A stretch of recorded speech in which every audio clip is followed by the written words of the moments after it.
Basically, it gives me more mobility. When I have a lot of flex in my pad, I feel like it contours with my body. I feel like it gives me a little bit more flexibility as far as you know, movement around my post. The biggest thing I like about the calf and the knee stack is that it really contours to your leg. You know, they've done a really good job of making precise cuts, so it all really molds to your calf really well.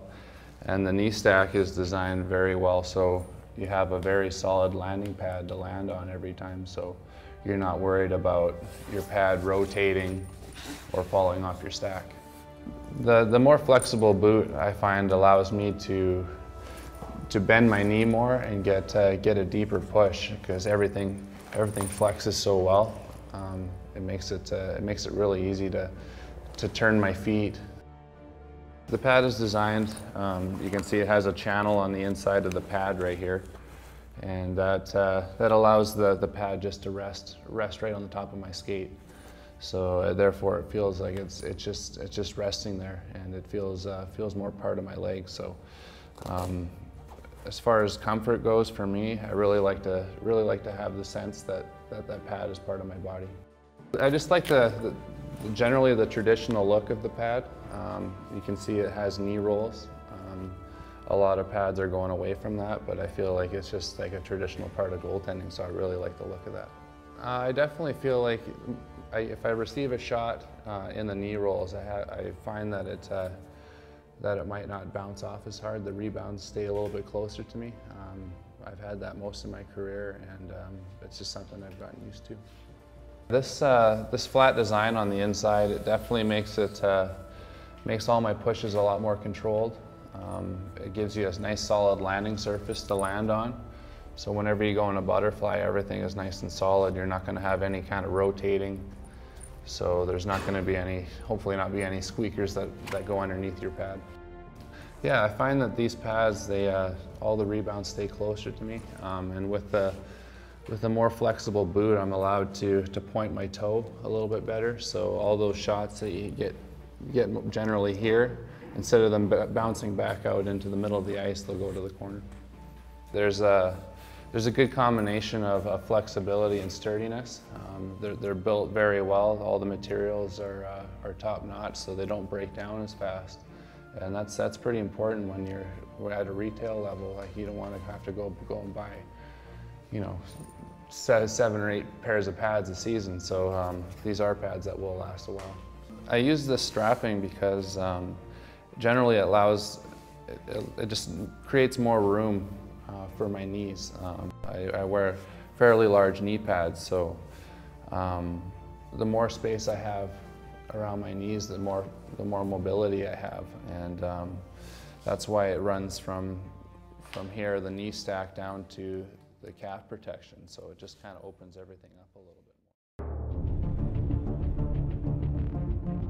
The biggest thing I like about this glove is, you know, is the adjustability of all the straps. The big basket for a pocket. A lot of pucks go in there and don't come out. And the protection of this glove is excellent.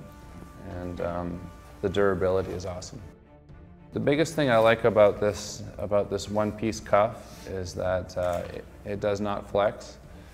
In traditional gloves, you'll see a two-piece system where this is really flexible.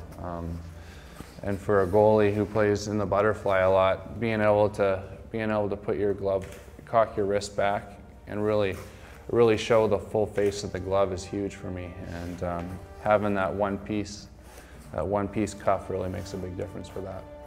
Everybody knows that your hands are really fragile. You know, the back of your hand, there's always guys coming in and giving you a poke or a whack. So it's really important to be protected out there, and this gives you protection both front and back. The strapping system is it's really nice because there's a lot of room for adjustments. For me, I wear a pretty loose glove. I've always worn it pretty loose, but whether you like it, you know, tight or loose, it's really fully adjustable, and And the flexibility of the backing is nice because it really allows you to cock your wrist and get that full front coverage. I think the biggest thing about not having the binding around a blocker is it just stays looking sharp longer. You'll find that with having a border with that binding gets really marked up real quick, and it's hard to get that marking off. So it just keeps it nice and sharp looking. The biggest thing I like about this is I like the positioning of the palm. The palm is set up in a good spot on the blocker, so I feel like I have enough space to get down to those low shots, and I have enough up top so I can get up to the high ones too. So for a blocker, that's one of the biggest things for me. There's lots of mobility with this. It feels really flexible. I find that not only with stopping shots, but playing the puck, you need a lot of wrist movement. You don't want to feel like you're stuck in one position, because that makes things pretty difficult. The flexibility and adjustability of this wrist right here makes it really easy, whether you do like it tight around your wrist, or like me, where I like it really loose. They give me a lot of wrist mobility. It's really good. It's very solid. It's really light too. We face a lot of shots during the season. It's really important that you have proper protection, especially on your stick hand, and having all this protection in your fingers and on the inside of your hand is really important for those shots that ride up your stick. I think the biggest thing for me that I changed was just the palm. I'm pretty partial to having a thin palm, just because I feel like it allows me to have a better hold on my stick. You just have less material in your hands between your hand and your stick.